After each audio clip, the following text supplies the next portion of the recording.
Picture our world shifting through centuries, only to return to the same struggles, triumphs, and downfalls time and time again. Even as technology evolves at breakneck speed, we still witness familiar themes. Empires rising and falling, political tensions boiling over into conflict, and cultural renaissances sparking just before moments of decline. It's as though some invisible clock keeps bringing us back to the same points on the historical timeline, no matter how advanced we think we've become. Are we genuinely progressing, or are we merely running along a circular track, repeating the same arcs under different guises? This idea of a cyclical pattern once mystified philosophers like Oswald Spengler and Arnold Toynbee, who believed civilizations follow seasons akin to nature's own progression: birth, flourishing, decay, and eventual disappearance.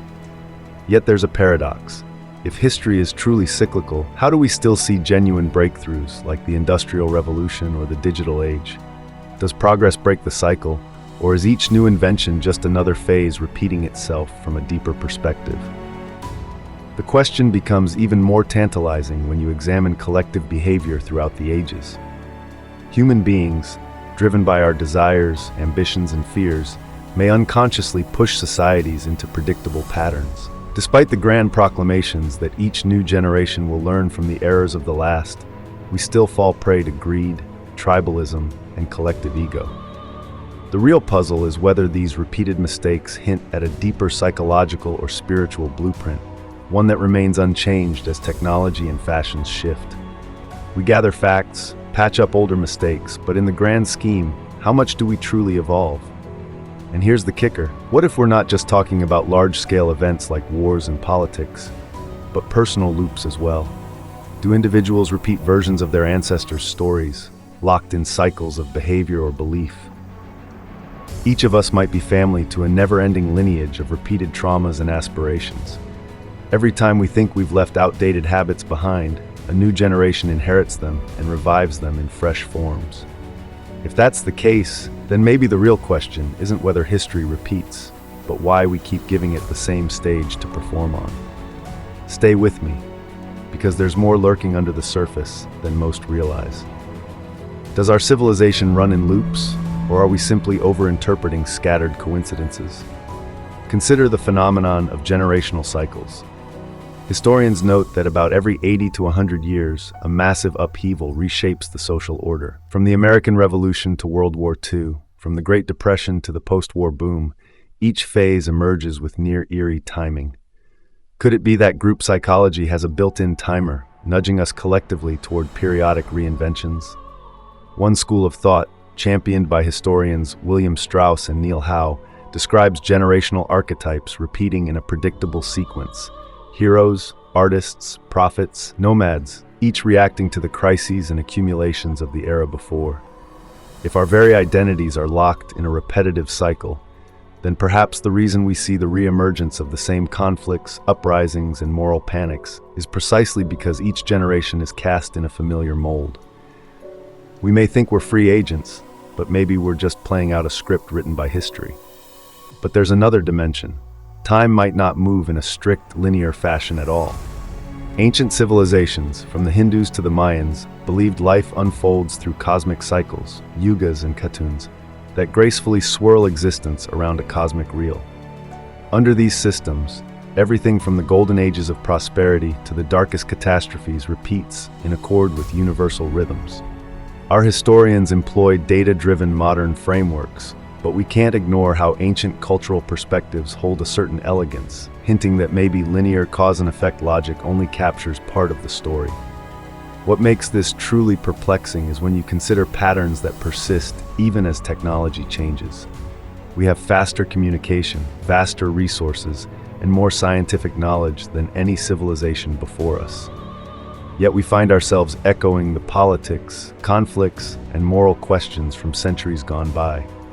How can we keep stumbling into the same traps, even though we bear the receipts of their destructive consequences? If you start to see yourself and your society as part of this puzzle, it opens a new set of riddles. Are we unwittingly carrying out a blueprint so ingrained that we can't even detect its influence? Where does free will end and historical inevitability begin? This isn't just an academic question. It might affect whether we can genuinely break free from age-old cycles of decline and renewal. And the deeper you delve, the more it appears that each question leads back to the same labyrinthine loops. But there may be a hidden key, one we seldom consider, to unlocking the puzzle of our repetitive fate. As we sift through the layers of cyclical history, the tempo only grows more urgent. Perhaps the contours of these loops aren't merely academic curiosity. They might reveal how civilizations navigate their greatest challenges.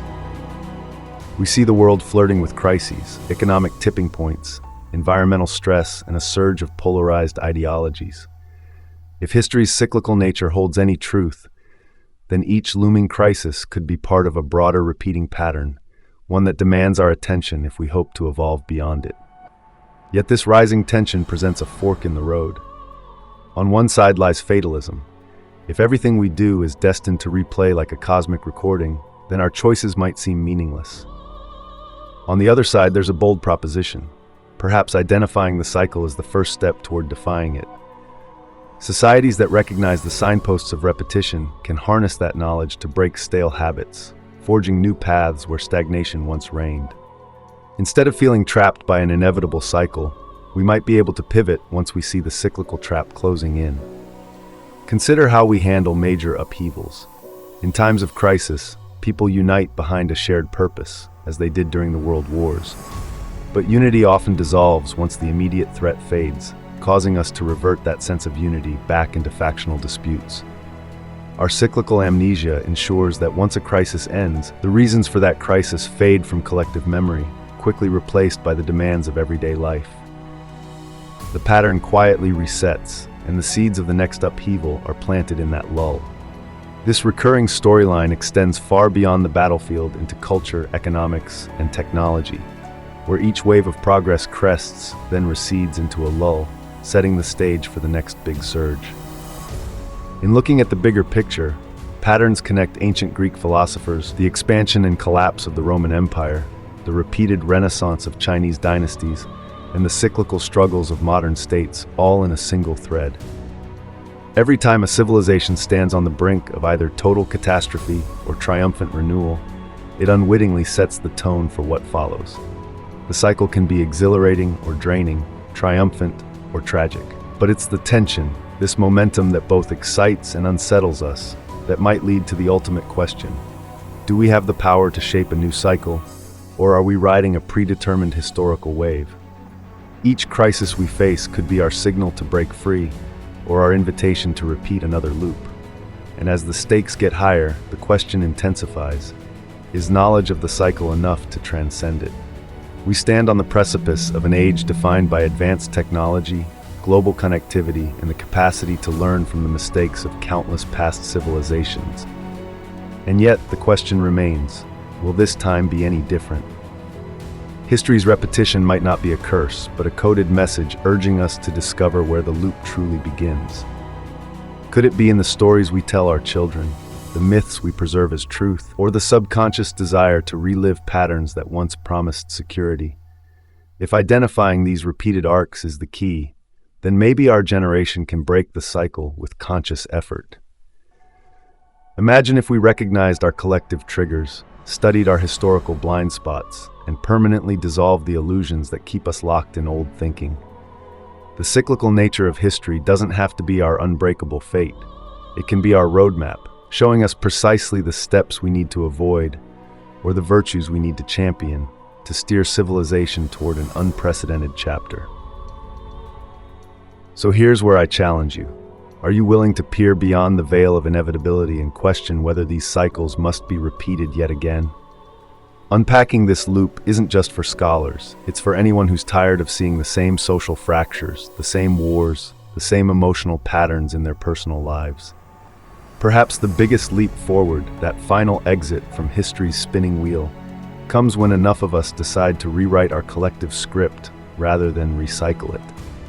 If you're intrigued by the possibility that we might be on the cusp of a new historical narrative, join the discussion below. Share any insights or personal patterns you've noticed repeating in your life or the broader world around you. What overlooked wisdom might help us finally break these ancient cycles of rise and fall? And if you believe it's time we crack the code of recurring history, subscribe now. There's more to unfold, and together, we might just chart a future that refuses to echo the past.